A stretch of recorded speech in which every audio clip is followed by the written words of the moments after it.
Hello, maravilhosos! Bora começar mais um vídeo, gente. Hoje, finalmente, eu vim aqui cessar a curiosidade de vocês sobre meu irmão. Meu irmão, tá surgindo até novas perguntas, né, gente? Porque eu acho que a gente vai se conhecendo, vai se aproximando.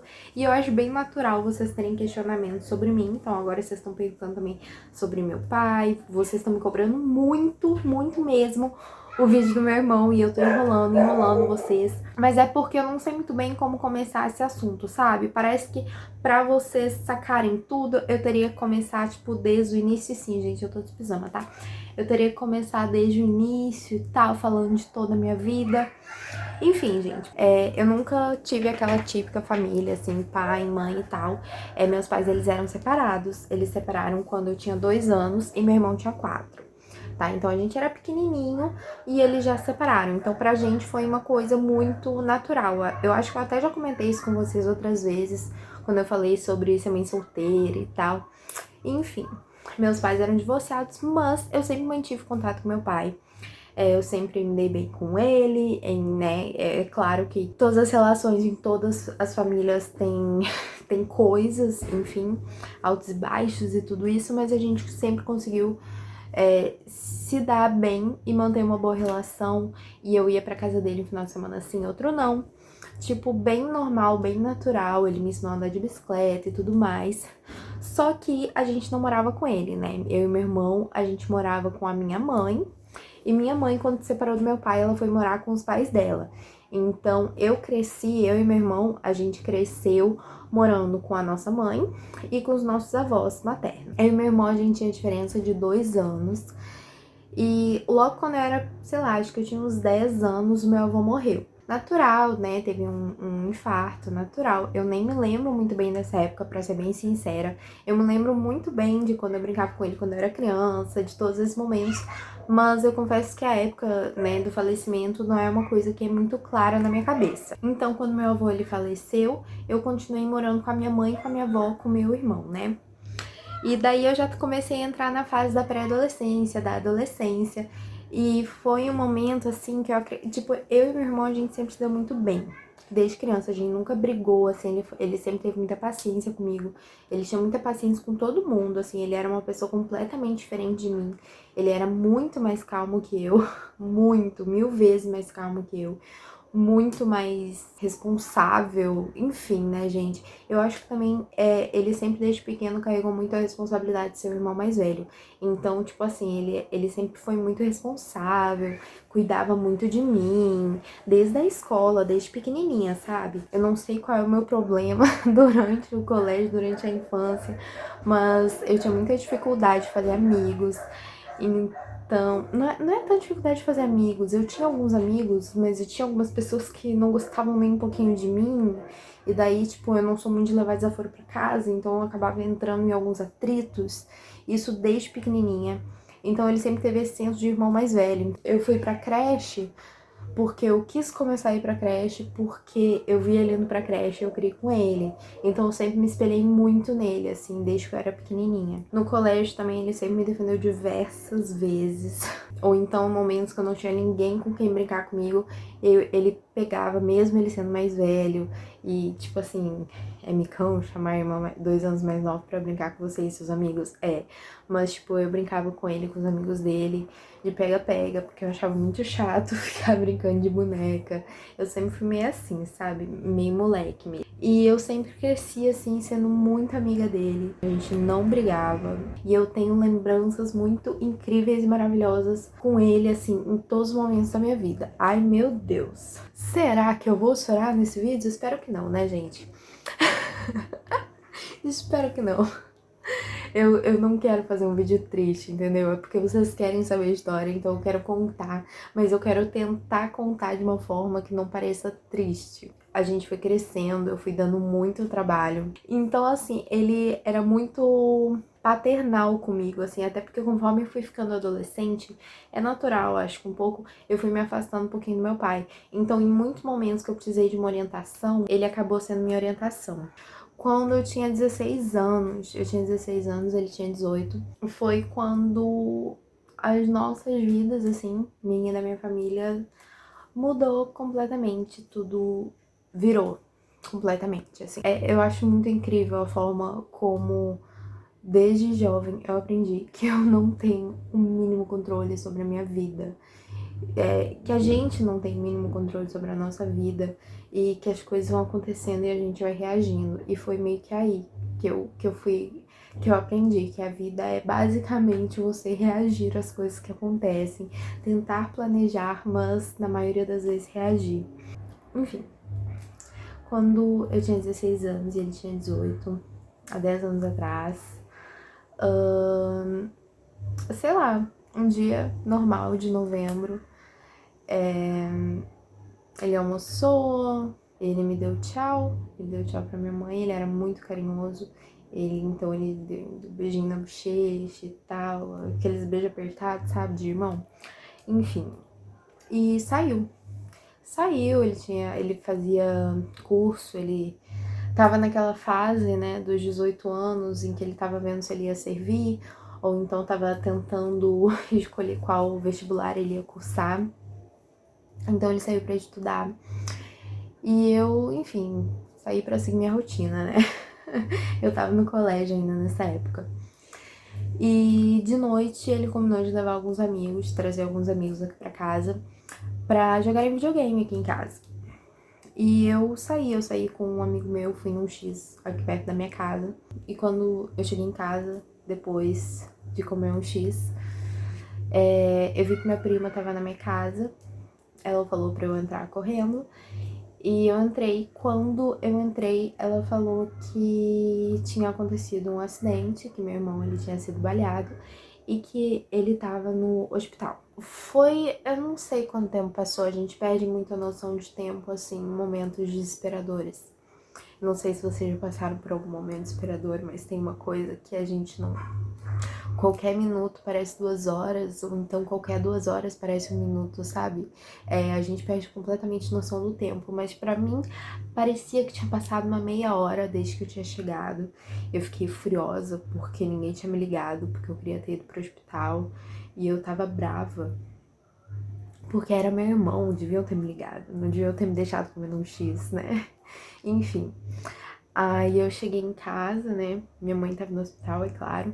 E uma meia hora depois, ligaram. Uou! Eu devia super ter passado uma make antes de gravar esse vídeo. Esse com certeza é um dos vídeos que eu deveria ter passado uma make. Ai, meu Deus do céu. Enfim, é porque contar tudo em detalhes é uma coisa assim que é difícil, assim, porque tu vai revivendo, entendeu? Uma meia hora depois ligaram pra falar que ele tinha falecido, que ele não tinha resistido. A história foi meio que se construindo depois. Eu fui sabendo o que foi acontecendo nesse meio tempo. Minha mãe chegou em casa, enfim, teve toda aquela coisa. Foi um caso que teve repercussão aqui na minha cidade. É um guri de 18 anos que estudava, responsável, foi assaltado. E teve gente aqui em casa pra entrevistar minha mãe, enfim. Foi numa rua perto daqui da minha casa. Ele tava voltando pra casa de skate com os amigos dele pra vir jogar videogame aqui. E um grupo de meninos parou eles pra roubar o skate. E meu irmão, ele sempre foi muito orgulhoso. E eu não sei por qual motivo de Nossa Senhora, ele deu um soco no assaltante. O assaltante tava com uma arma. E ele deu um soco no assaltante. E o assaltante caiu no chão. E do chão, ele disparou. E o tiro entrou de baixo pra cima no coração do meu irmão. Os amigos dele tinham corrido. Falaram pra ele correr também, mas né, ele não correu. Pegou e deu um soco. Por quê? Não sei. Não sei, cada um com seus karmas. Porque tinha que acontecer, né, gente? Eu sou dessa, assim. Tinha que acontecer, assim. Tinha um policial passando Era uma avenida onde isso aconteceu. A Avenida Icaraí, aqui em Porto Alegre. Perto do Barra Shopping Sul. Os amigos dele correram para um posto de gasolina para pedir ajuda. Nesse meio tempo, os meninos que deram tiro, obviamente, saíram correndo para se esconder. O menino que deu o tiro, ele tinha uma idade, 16 anos na época. Um policial que estava passando no ônibus ali perto viu o que aconteceu, desceu, parou um carro e levou meu irmão até o HPS. Minha mãe foi lá e ele chegou a entrar pra cirurgia, mas ele faleceu na hora da cirurgia, não resistiu. Foi algo que devastou a minha família, assim, de uma forma absurda, assim. Os dias que percorreram, teve toda aquela repercussão, teve mídia, enfim, a polícia entrou firme pra descobrir quem é que tinha feito isso, porque a mídia tava muito em cima. Bem rápido até, eu acredito que uns menos de uma semana depois já conseguiram pegar o cara que tinha dado tiro no meu irmão. Foi basicamente isso que aconteceu. Foi muito difícil. Foi muito difícil mesmo. Quando a gente nasce, porque todo mundo sabe que as pessoas vão morrer, né? A gente sabe, as pessoas vão morrer. Só que a gente nunca espera que os jovens morram, a gente nunca espera que, tipo assim, um menino saudável e jovem, que tinha toda uma vida pela frente, morre. Eu acho que esse foi o grande X da questão, porque foi muito chocante, assim. Ele sempre foi a pessoa que eu achei que eu teria comigo pelo resto da minha vida. Porque eu imaginei, não, pai morre, mãe morre, todo mundo morre, porque, né, eles já vão estar coroa, um dia vão envelhecer, um dia vão morrer. E eu vou ter ele perto de mim.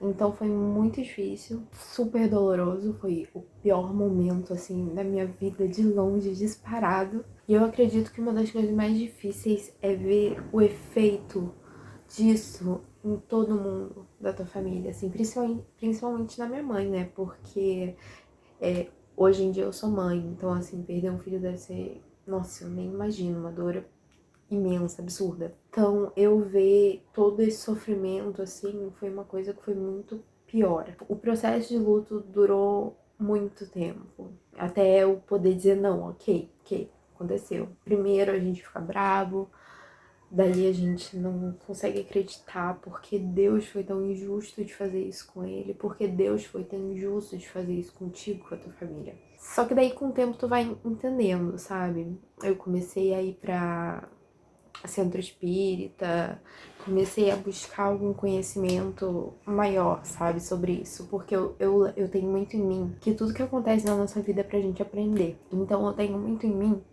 que se ele faleceu naquele momento, naquela circunstância, é porque ele tinha que aprender alguma coisa com isso, é porque já não era a hora mais dele estar aqui, porque era nosso karma viver isso, é porque a gente tinha que passar por isso, porque a gente tinha que saber evoluir diante disso. Eu sou dessa, gente, eu sou uma pessoa muito otimista. Então, perante as situações mais absurdas e horríveis do universo, eu sempre tento buscar algum motivo e alguma razão que me faça encarar aquilo de uma forma melhor. Então, com o tempo, depois de toda a raiva, depois de todo, nossa, não acredito, meu Deus, com pena de mim mesma, com pena da minha família, Nossa Senhora, disso eu fui para um entendimento um pouquinho diferente, que era, não, beleza, teve que acontecer, aconteceu, agora eu preciso superar, entende? E eu rezava muito pra minha mãe conseguir passar por essas etapas também, porque a perda dela foi mais profunda que a minha.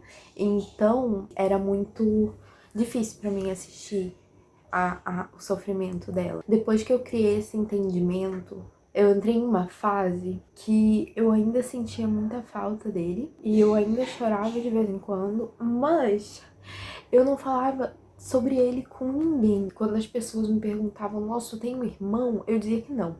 Não. Encurta o assunto, sabe? Quando eu tinha 18, eu comecei a fazer terapia. A terapia me ajudou muito. Não que eu na terapia tratasse absolutamente só sobre o luto. Eu tratava sobre tudo, é claro. Mas grande parte das minhas inseguranças e dos meus problemas era em relação a isso. Hoje em dia já é diferente. Hoje, tipo, eu comecei a notar uma mudança no meu padrão do processo de luto, assim. Mas eu me lembro muito dele e de todas as coisas que eu aprendi com ele. E hoje em dia, eu não lembro só a dor, porque por muito tempo depois que ele morreu, quando eu lembrava dele, eu lembrava só da dor de ter perdido ele. Hoje em dia, não. Hoje em dia, eu não lembro da dor, assim, é muito raro eu lembrar da dor. É só quando eu sento, tipo, que nem eu tô aqui agora e conto toda a história em detalhes. Daí eu me lembro da dor, porque daí eu me lembro em etapas, todo o processo, assim, de luto. Mas no meu dia a dia, é claro que não é assim, sabe? Quando eu lembro dele, eu lembro das coisas boas. eu lembro de tudo isso e eu não me lembro da dor, sabe? Tipo, não me machuca mais. Eu já me acostumei. Chega uma hora que tu se acostuma com a ausência das pessoas. E eu já entendi. Eu entendi por que que aconteceu, assim. E eu aprendi muito com a morte dele, sabe? Tipo, primeiro eu aprendi que quando você perde uma pessoa que você ama absurdamente, que você ama assim de uma forma imensa e você perde, e você percebe que você continua vivendo, continua respirando e que você sobreviveu e mesmo sem aquela pessoa você ainda consegue ser feliz. Cara, isso te liberta de uma forma absurda, porque tu passa a perceber que tu não depende de ninguém pra ser feliz. E tem aquela coisa, se sem a pessoa mais importante da minha vida eu consigo ser feliz, consigo sorrir, pô, o que que eu não vou conseguir, né? Eu não gosto de me fazer de coitada, assim, ai, nossa, coitada. Não, entendeu? Mas é que são fatos, são coisas que aconteceram. Entende? Eu tentei falar da melhor forma possível pra não vocês não sentirem pena. Se lacrimejei algumas vezes é porque fazia muito tempo que eu não contava essa história em detalhes, assim, sabe? E 2 anos depois que meu irmão faleceu, meu pai faleceu também. Aí eu já tava um pouquinho mais acostumada a passar pelo processo de luto. E o meu pai, ele tinha alguns problemas de saúde e tal. E então é uma coisa assim que não era tão surpresa, sabe? Não vou entrar em detalhes sobre o meu pai, senão esse vídeo vai ficar muito longo. Mas como vocês também me perguntaram, Malu, cadê teu pai? O que aconteceu? Ele existe, não existe? Você tem, você não tem? Gente, eu tenho. Só que ele também já faleceu, ele faleceu 2 anos depois que meu irmão morreu. Sempre gostei muito dele, sempre me achei muito parecida com ele. Aquela coisa que eu falei pra vocês, de eu e meu irmão a gente ser muito diferente. Porque meu irmão, ele era muito parecido com a minha mãe. E eu era bem parecida com meu pai, assim. Eu acho, pelo menos. Até nos gostos e tal. Meu pai também gostava de fazer exercício, gostava de artes marciais. Ele que me ensinou a dar meu primeiro soco. O que que você aprendeu com seu pai? Eu aprendi a dar meu primeiro soco. Nunca vou esquecer daquele dia. Enfim, gente, eu espero que vocês tenham matado um pouquinho a curiosidade de vocês. Tentei ser o mais clara possível. Eu vou deixar esse vídeo com o mínimo de cortes possíveis.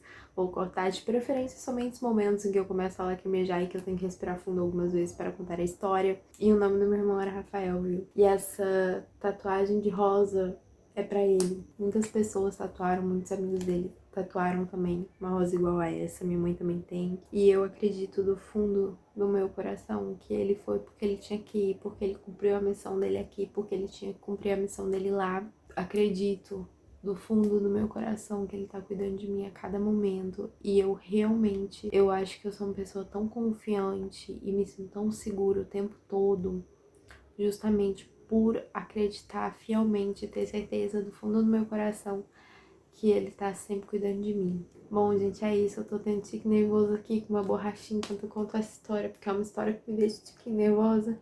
Espero muito que vocês tenham gostado do vídeo. Não esqueça de se inscrever no canal, deixar seu like, porque eu vim aqui compartilhar do fundo do meu coração essa história que, sei lá, hoje em dia, as pessoas que me conhecem, hoje em dia, eu acho que não são poucas que sabem, assim, porque não é uma coisa que eu falo muito. Eu só falo com quem, sei lá, é bem próximo de mim, ou quem pergunta mesmo, porque eu não sou de mentir, então se tu ficar sabendo, tu pergunta, eu respondo, né? Enfim, gente, beijo mesmo. Não esqueça de se inscrever no canal, deixa seu like, me seguir lá no Instagram. Até o próximo vídeo.